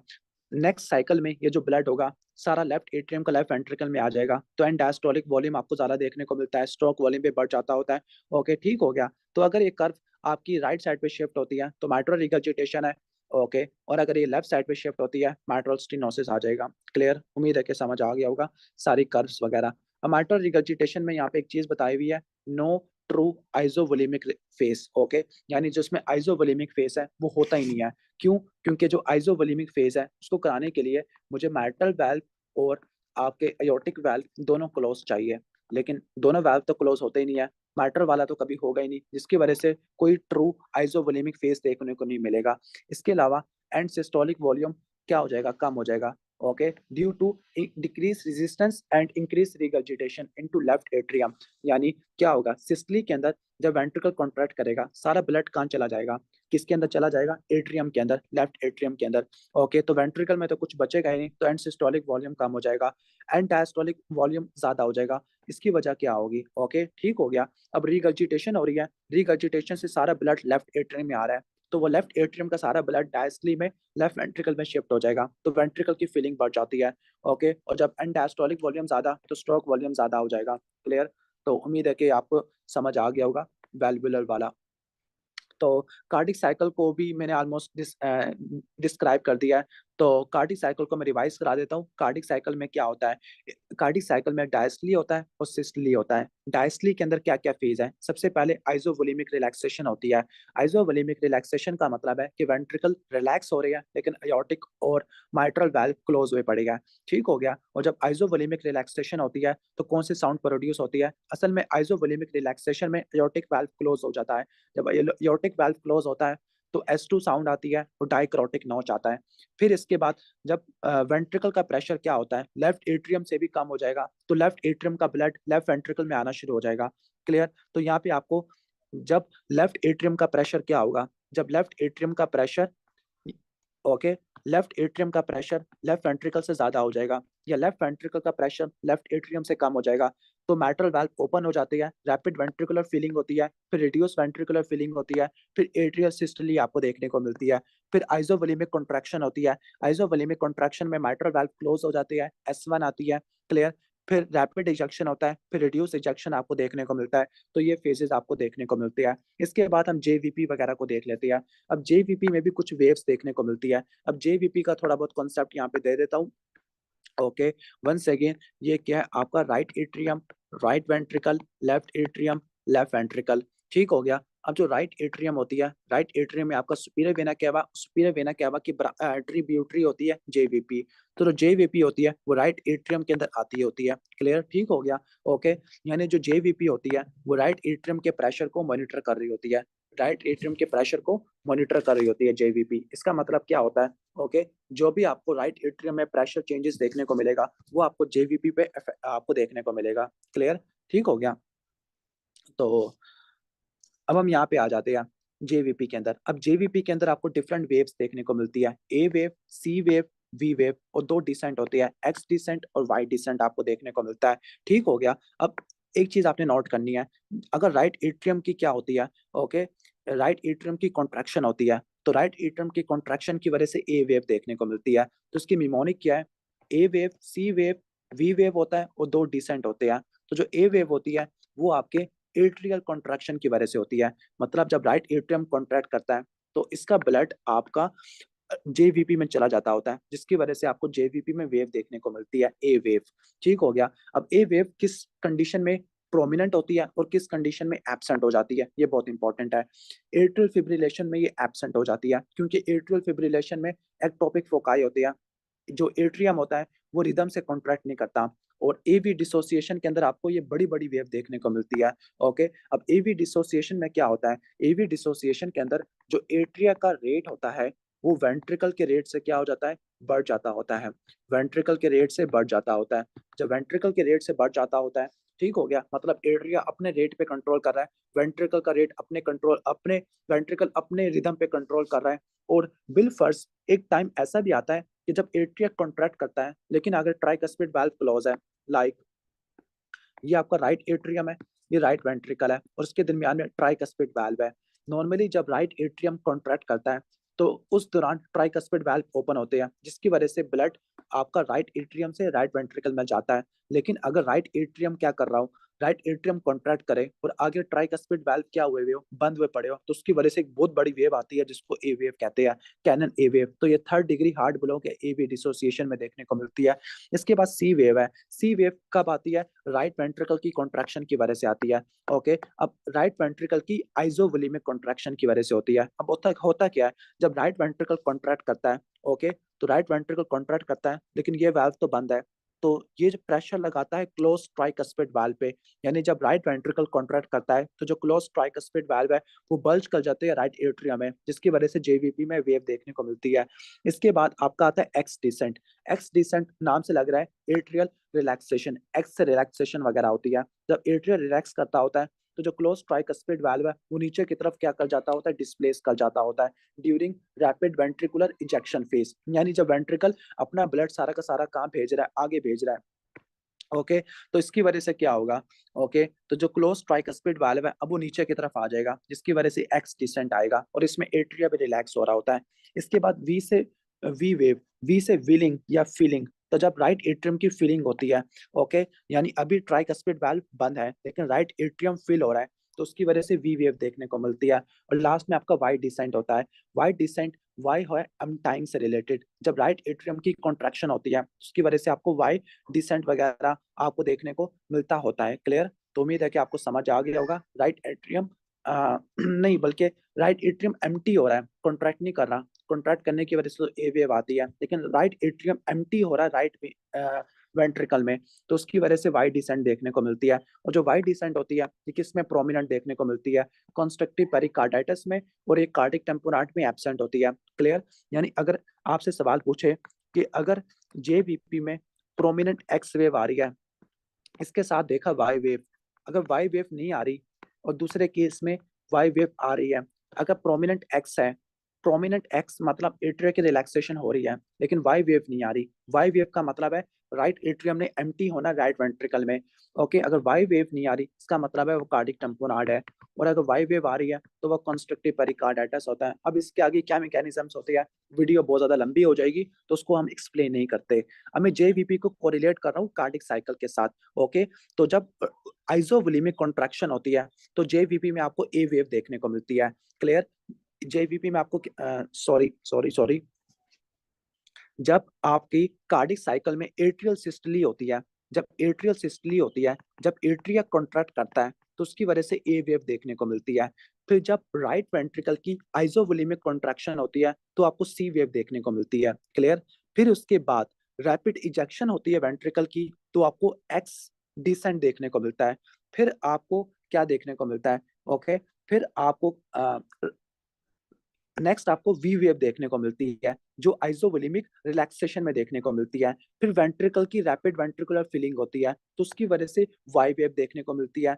फिर उसके बाद एट्रिया की सिस्टली होती है और ए वेव देखने को मिलती है। तो जो ए वेव होती है एट्रियल सिस्टली की वजह से, जो सी वेव है आइसोवोल्यूमिक कॉन्ट्रैक्शन की वजह से, एक्स वाली एक्स डिसेंट ये इजेक्शन की वजह से होता है, वी वाली आइसोवोल्यूमिक रिलैक्सेशन की वजह से होता है, वाई वाला रैपिड वेंट्रिकुलर फिलिंग की वजह से देखने को मिलता है। अब हम जल्दी जल्दी इसको समराइज करते हैं। जो S1 साउंड होती है, फर्स्ट हार्ट साउंड होती है, माइट्रल और ट्राइकस्पिड वाल्व के क्लोजर की वजह से होती है, और ये लाउडेस्ट होती है माइट्रल एरिया में। ठीक हो गया? माइट्रल एरिया कौन सा होता है? एपेक्स बीट वाला एरिया होता है। Okay, left fifth intercostal space, okay, just below the nipple in the mid clavicular line. जो S2 होती है अयोर्टिक और पल्मोनरी वाल्व के क्लोजर की वजह से होती है, लेफ्ट अपर स्टर्नल बॉर्डर में देखने को मिलती है। और जो S2 साउंड होती है इस साउंड की स्प्लिटिंग देखने को मिलती है, इसको हम आगे एक्सप्लेन करेंगे। जो S3 होती है वो अर्ली डायस्टली में होती है, रैपिड वेंट्रिकुलर फिलिंग की वजह से होती है, ये भी आपको एपेक्स पे नजर आती है। और चूंकि ये लो पिच साउंड है तो ये आपको बेल से नजर आती है। और रैपिड वेंट्रिकुलर फिलिंग कब होती है? जब हार्ट फेल हो रहा हो और वेंट्रिकल बहुत जल्दी फील हो जाए, या माइट्रल रिगर्जिटेशन है इसमें भी वेंट्रिकल बहुत जल्दी फील हो जाता होता है, थायरोटॉक्सिकोसिस है या डायलेटेड वेंट्रिकल है।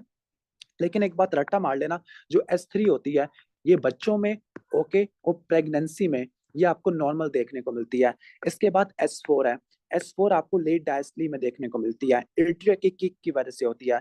जब वेंट्रिकल की हाइपरट्रॉफी होती है, वेंट्रिकल की दीवारें थिक कॉम्प्लाइंट है, ओके, थिक नॉन कॉम्प्लाइंट है, और एट्रिया को ज्यादा जोर लगाना पड़ता है, तो S4 आपको लेट डायस्टली में होती है, एट्रियल कॉन्ट्रैक्शन की वजह से देखने को मिलती है। और ये कब होती है? जब आपको वेंट्रिकल की हाइपरट्रॉफी लाइक सिस्टेमिक हाइपरटेंशन इसमें आपको देखने को मिलती है। क्लियर? तो ये बेसिक कॉन्सेप्ट आ गया इसका। इसके बाद नेक्स्ट हमारा स्प्लिटिंग ऑफ S2 है। ओके, तो हम इसको भी कर लेते हैं, लास्ट टॉपिक है, फिर हम इस मीटिंग को भी बंद करते हैं, फिर नई मीटिंग स्टार्ट करते हैं। ओके, तो एक बात रट्टा मार लेना, जो आपका सपोज ये आपका क्या है, right atrium, right ventricle, left atrium, left ventricle, ये आपका अयोर्टा आ जाएगा। ओके, और ये आपका पल्मोनरी आर्टरी आ गई है, पल्मोनरी आर्टरी आ गई है। क्लियर? तो ये आपने बेसिक कॉन्सेप्ट ले लेना है। तो एक बात याद रख लेनी है कि जब आप इंस्पायर करते हो, इंस्पायरेशन करते हो, इंस्पायरेशन के अंदर क्या होता है? चेस्ट में आपका नेगेटिव इंट्राथोरेसिक प्रेशर होता है, नेगेटिव इंट्राथोरेसिक प्रेशर होता है। वो नेगेटिव इंट्राथोरेसिक प्रेशर सक कर लेता है, वेन्स को सक कर लेता है, खासतौर पे superior vena cava, inferior vena cava को सक कर लेता है। सक करने की वजह से क्या होता है? इनका वीनस रिटर्न बढ़ जाता है। मतलब जो नेगेटिव प्रेशर है ना, ये वीनस रिटर्न को बढ़ा देता है। जब वीनस रिटर्न बढ़ता है, ओके, यानी आपका राइट एट्रियम में और राइट वेंट्रिकल में ज्यादा ब्लड आ रहा है। ओके, ठीक हो गया? और जब इस यहाँ पे ज्यादा ब्लड आ रहा है तो राइट साइड की कार्डिक आउटपुट बढ़ जाती होती है। ओके, तो इन शॉर्ट में समराइज कर देता हूँ, जब इंस्पायरेशन होती है नेगेटिव इंट्राथोरेसिक प्रेशर होता है, right side of the heart इसकी तरफ वीनस रिटर्न बढ़ जाता है, कार्डिक आउटपुट बढ़ जाती है राइट साइड की। ठीक हो गया? दैट इज वाई कि अगर आपने हार्ट के मरमर्स पढ़ने हैं राइट साइड के, वो इंस्पायरेशन पे बढ़ जाते होते हैं और एक्सपायरेशन पे कम हो जाते हैं। इसको उल्टा कर दो, इंस्पायरेशन के अंदर क्या होता है? लेफ्ट साइड की कार्डिक आउटपुट कम हो जाती है, क्योंकि इंस्पायरेशन के अंदर लंग्स आपके डिस्टेंट हो रहे होते हैं, पल्मोनरी वेन से ब्लड फ्लो कम आता होता है। ओके, तो इंस्पायरेशन के अंदर, ओके, इंस्पायरेशन के अंदर let me summarise this. Okay, तो इंस्पायरेशन के अंदर क्या होता है? इंस्पायरेशन के अंदर आपका जो राइट हार्ट है उसकी आउटपुट बढ़ जाती है, और जो लेफ्ट हार्ट है उसकी आउटपुट कम हो जाती है। अब देखो, राइट हार्ट पे ब्लड ज्यादा आया है, कार्डिक आउटपुट ज्यादा है, तो जो पल्मोनरी आर्टरी या सॉरी पल्मोनरी वाल्व है, पल्मोनरी वाल्व थोड़ा सा लेट जाके बंद होगा। यानी इंस्पायरेशन पे राइट हार्ट पे ब्लड ज्यादा आया है, कार्डिक आउटपुट ज्यादा है, तो जो पल्मोनरी वाल्व है वो थोड़ा सा लेट क्लोज होगा एज कंपेयर टू अयोर्टिक वाल्व। यानी जो अयोर्टिक वाल्व है वो पहले क्लोज हो जाएगा और पल्मोनरी वाल्व बाद में क्लोज होगा, जिसको A2 P2 कहते हैं। अब दोनों वाल्व डिफरेंट टाइम पे आके बंद हो रहे हैं, तो उसकी वजह से जो S2 साउंड है, जो कि अयोर्टिक और पल्मोनरी वाल्व के बंद होने की वजह से होती है, वो दो हिस्सों में टूट जाती है, इसको स्प्लिटिंग कहते हैं।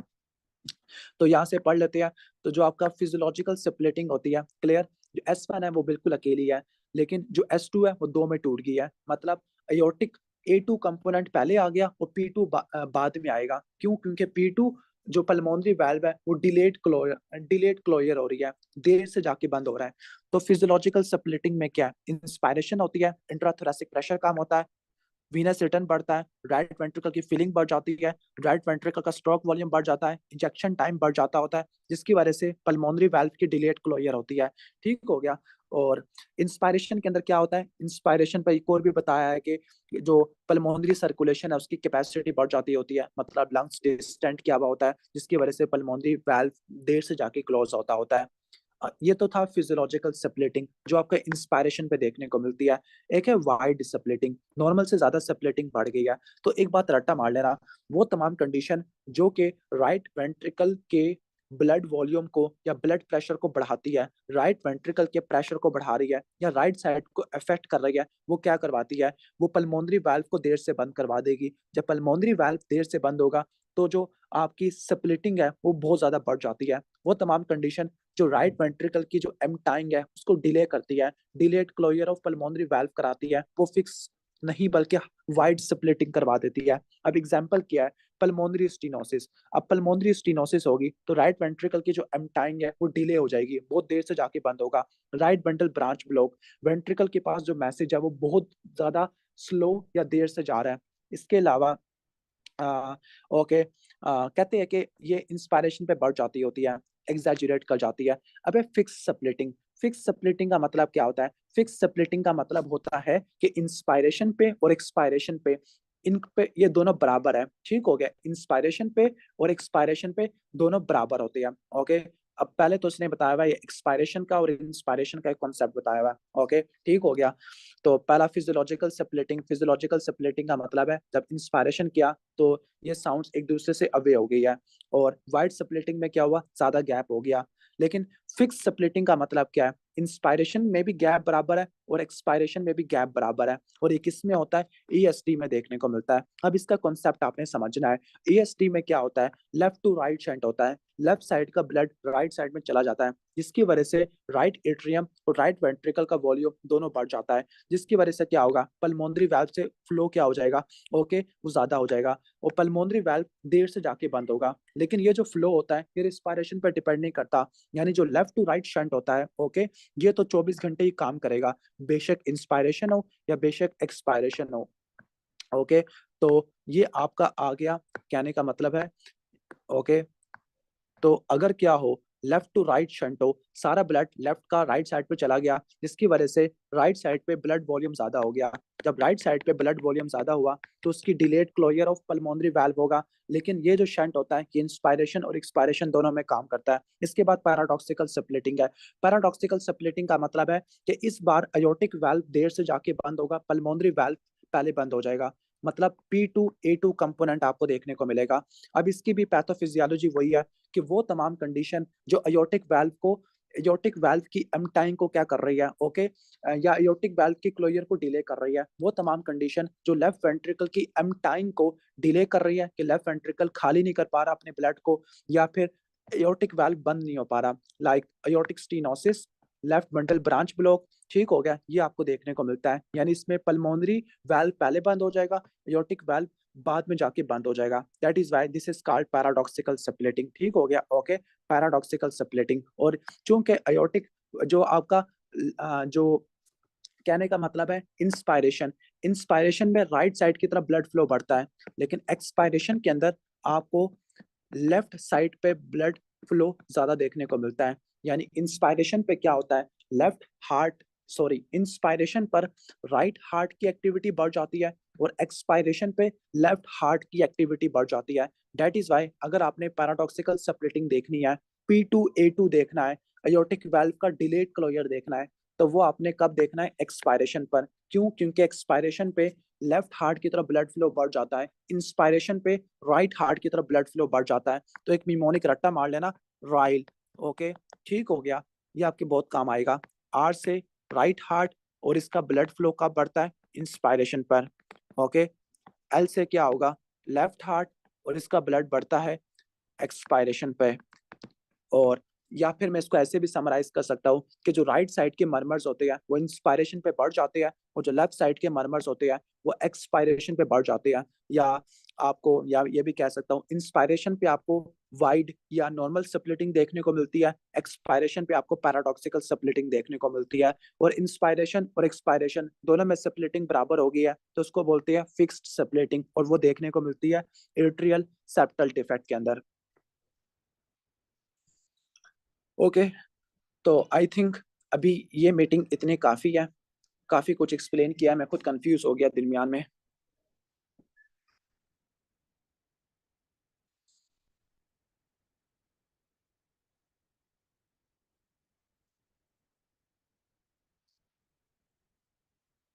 ओके, तो अगर कुछ कोई क्वेश्चन आपका तो आप पूछ सकते हो। यस, थोड़ी सी स्पीड ज़्यादा थी लेकिन कोशिश कर रहा था कि डिटेल से एक्सप्लेन करूं। लास्ट वाले लूप्स में टाइम इंटरवल वाले ग्राफ भी बता दे। टाइम इंटरवल वाले ग्राफ कौन से है?